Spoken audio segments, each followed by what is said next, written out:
Hello everyone, मैं हूं अभिषेक चौधरी और लर्न टेक थिंग्स में आपका स्वागत है। अच्छा, कभी सोचा है आपने कि एक मशीन जैसे आपका फ़ोन या कंप्यूटर आखिर कुछ नया सीखता कैसे है? नहीं, ये कोई मैजिक नहीं है। आज हम इस पूरे प्रोसेस की नींव को समझेंगे, दो ऐसी कोर टेक्निक्स जिनका नाम है फॉरवर्ड और बैक प्रोपगेशन। तो ये रहा हमारा आज का रोड मैप। इन 6 आसान से स्टेप्स में हम इस थोड़े से कॉम्प्लेक्स टॉपिक को बिल्कुल स्टेप बाय स्टेप समझेंगे, ताकि हर एक कॉन्सेप्ट आपके दिमाग में एकदम क्रिस्टल क्लियर हो जाए। तो आइए अपने सबसे बड़े सवाल पर, एक मशीन आखिर सीखती कैसे है? जैसा मैंने कहा, ये कोई जादू नहीं है, बल्कि इसके पीछे एक पूरा का पूरा लॉजिकल और मैथमेटिकल प्रोसेस चलता है। आज हम मिलकर इस पर्दे के पीछे झांकेंगे और देखेंगे कि मशीन लर्निंग में असली में होता क्या है। तो चलिए शुरू करते हैं। सबसे पहले हमें मिलना होगा अपने स्टूडेंट से। ये स्टूडेंट है एक आर्टिफिशियल न्यूरल नेटवर्क, जिसे हम प्यार से ANN भी कहते हैं। अब इस पूरे सेशन में हमारा बस एक ही मकसद है, इस स्टूडेंट को इतना अच्छा सिखाना कि वो हर सवाल का सही जवाब दे पाए। एक न्यूरल नेटवर्क, अगर हम बहुत ही आसान भाषा में कहें तो ये बस एक मैथमेटिकल फंक्शन है। यहाँ पर x है हमारा सवाल, यानी जो इनपुट हम दे रहे हैं। अब आते हैं W और B पर, जो कि सबसे इंपॉर्टेंट है। W यानी वेट्स को आप स्टूडेंट के अनुभव या नॉलेज का वजन समझ सकते हैं, मतलब वो किस चीज़ को कितनी इंपॉर्टेंस देता है। और B यानी बायस, उसकी पहले से बनी हुई एक धारणा है, उसका स्टार्टिंग पॉइंट। इन दोनों को मिलाकर ही उसकी समझ बनती है, और इसी समझ के बेसिस पर वो Y देता है जो उसका जवाब है। हमारा गोल इन्हीं W और B को ऐसा सेट करना है कि स्टूडेंट का हर जवाब बिल्कुल परफेक्ट हो। तो ट्रेनिंग का पहला कदम ये है प्रिडिक्शन, जिसे हम टेक्निकल लैंग्वेज में फॉरवर्ड प्रोपगेशन कहते हैं। अगर हम अपने स्टूडेंट की एनोलॉजी से समझें तो ये वो मोमेंट है जब स्टूडेंट अपनी अभी की समझ के हिसाब से सवाल का जवाब देने की पहली कोशिश करता है, भले ही वो जवाब सही हो या गलत, उससे अभी मतलब नहीं। अच्छा, तो ये फॉरवर्ड प्रोपगेशन आखिर है क्या? ये एक बहुत ही सीधा सा प्रोसेस है। इसमें हम इनपुट डेटा यानी हमारा सवाल को नेटवर्क के अंदर भेजते हैं। इसका डायरेक्शन, जैसा कि आप देख सकते हैं, हमेशा लेफ्ट से राइट की तरफ होता है। इनपुट से शुरू होता है, बीच की हिडन लेयर्स से गुजरता है और आखिर में आउटपुट तक पहुंचता है। इसका सिर्फ एक ही मकसद है, एक प्रिडिक्शन या एक गेस मारना। और हां, सबसे जरूरी बात यह है कि इस स्टेप में कोई असली लर्निंग नहीं हो रही है। स्टूडेंट तो बस अपने करंट नॉलेज का यूज करके एक जवाब दे रहा है। चलिए अब इस प्रोसेस को नंबर्स के साथ देखकर समझते हैं। मान लीजिए हमारा इनपुट x यानी सवाल है 2, नेटवर्क का वेट W है 3। इसका मतलब है कि वो इनपुट को 3 गुना इंपॉर्टेंस दे रहा है, और बायस B है 1, जो उसका एक स्टार्टिंग पॉइंट है। फॉर्मूला के हिसाब से कैलकुलेशन बहुत सिंपल होगा। 3 को 2 से मल्टीप्लाई किया +1, जिसका रिजल्ट आया 7। ये 7 ही नेटवर्क का प्रिडिक्शन यानी उसका गेस है। बस इतना ही है फॉरवर्ड प्रोपगेशन। स्टूडेंट ने सिंपल सा कैलकुलेशन करके अपना जवाब दे दिया। चलिए अब आते हैं असली लर्निंग पर। स्टूडेंट ने अपना जवाब यानी 7 दे दिया। अब टीचर उस जवाब को चेक करेगा, और अगर जवाब गलत निकला तो यहां से सीखने का असली प्रोसेस शुरू होता है, और इसी प्रोसेस को कहते हैं बैक प्रोपगेशन। तो बैक प्रोपगेशन क्या है? ये वो प्रोसेस है जिसमें नेटवर्क ये पता लगाता है कि भाई जवाब गलत हुआ तो हुआ क्यों। इसका डायरेक्शन बिल्कुल उल्टा होता है, राइट से लेफ्ट। ये फाइनल गलती से शुरू होता है और पीछे जाकर हर कदम पर चेक करता है, ये पता लगाने के लिए कि हर एक वेट और बायस ने उस गलती में कितना योगदान दिया था। इसके लिए ये कैलकुलस के एक बहुत पावरफुल टूल, जिसे चेन रूल कहते हैं, उसका इस्तेमाल करता है। असल में यही नेटवर्क का अपनी गलतियों से सीखने का स्मार्ट तरीका है। देखिए, बैक प्रोपगेशन का सबसे बड़ा गोल है लॉस, यानी गलती को कम से कम करना। और ये करने के लिए उसे ग्रेडियंट नाम की एक चीज कैलकुलेट करनी पड़ती है। आप इस ग्रेडियंट को टीचर का एक हिंट समझ सकते हैं। ये हिंट स्टूडेंट को 2 चीजें बताता है। पहला, अपनी सोच को किस डायरेक्शन में बदलना है, और दूसरा, उसे कितना बदलना है ताकि अगली बार जवाब सही होने के चांसेस बढ़ जाएं। और जैसा कि यहां लिखा है, बैक प्रोपगेशन इन ग्रेडियंट्स को बहुत ही एफिशिएंटली ढूंढता है।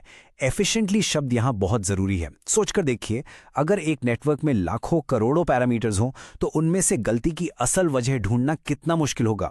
लेकिन बैक प्रोपगेशन इस काम को बहुत तेजी से और बिल्कुल सटीकता से कर लेता है। यही इसकी सबसे बड़ी ताकत है। अब देखिए, इस मैथ से बिल्कुल घबराना नहीं है, हमें सिर्फ इसके पीछे का कॉन्सेप्ट समझना है।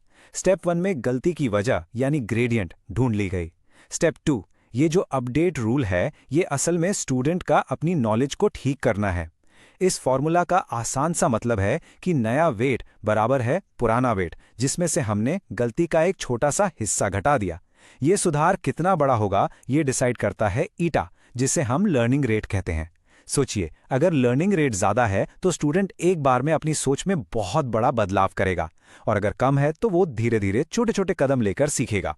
अब तक हमने दोनों स्टेप्स को अलग अलग समझा। चलिए अब इनको जोड़कर देखते हैं कि एक पूरा लर्निंग साइकिल कैसे काम करता है, एक गेस करने से लेकर सही जवाब जानने तक का पूरा सफर।